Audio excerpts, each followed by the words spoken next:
In this video, we will take a closer look at the process of meiosis.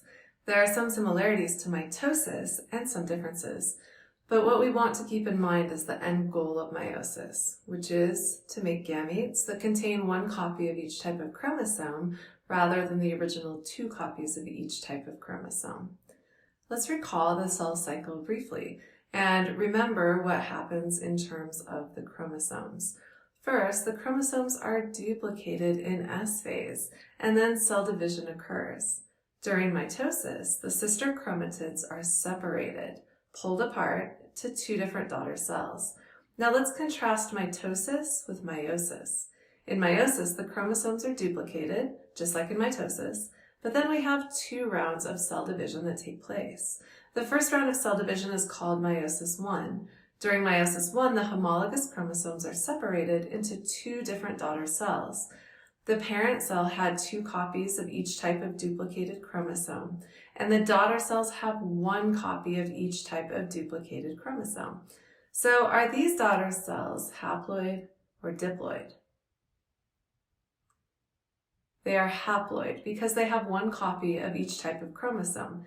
Even though the chromosomes are duplicated and have 2 sister chromatids, these cells are not considered to be diploid.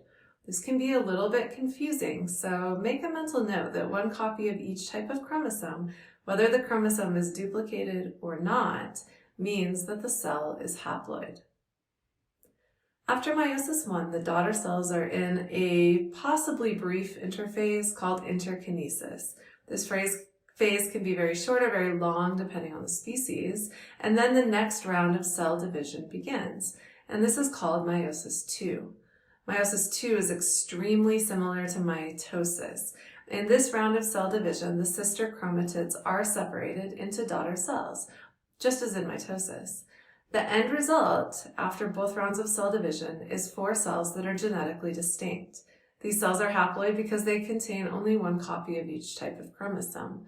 At the end of meiosis, the parent cell has produced gametes that have half of the original number of chromosomes. The daughter cells are different from each other and also different from the original parent cell. This is in contrast to mitosis, in which the parent cell produces daughter cells that are genetically identical both to one another as well as to the parent cell.